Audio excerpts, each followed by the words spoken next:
Good thoughts are the antidote to noise pollution. Noisy devices are used today even for small things.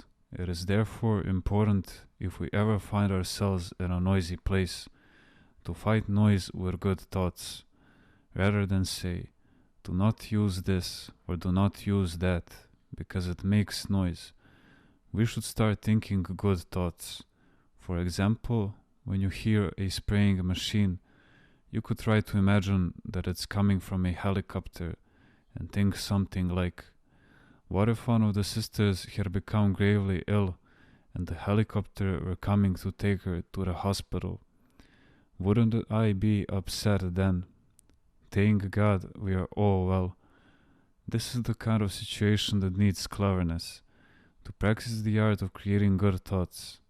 For example, when you hear the noise of the cement mixer and the pump pushing the cement, you could be thinking, thank God we are not being bombed and houses are not being blown to pieces.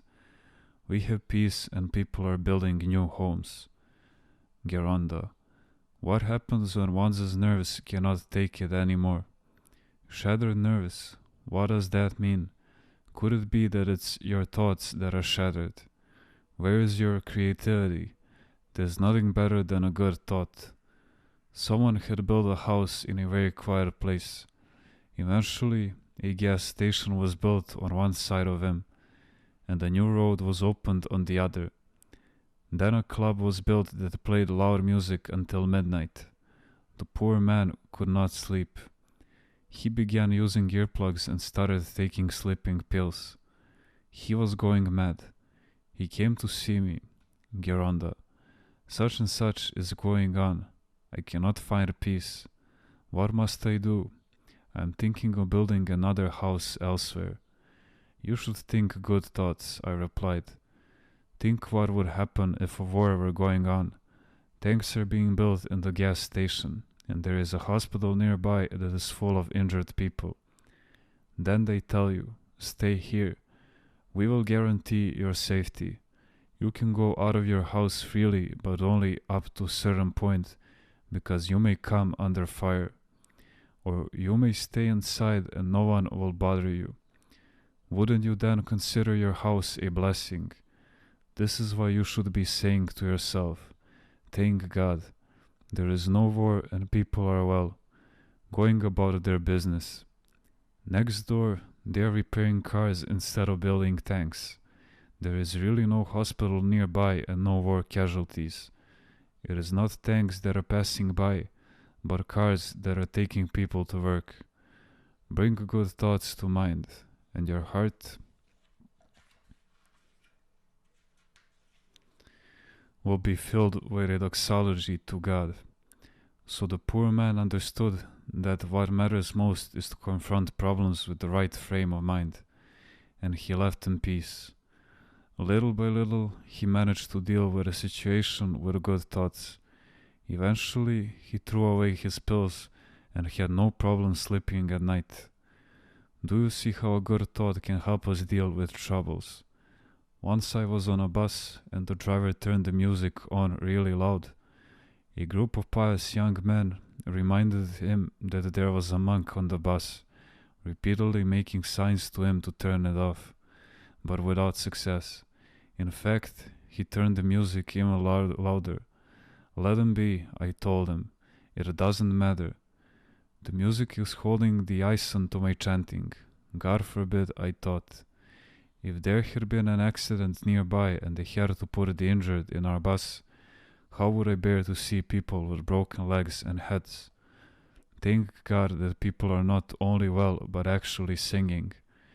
This way, I ended up having a great trip and spent my time chanting.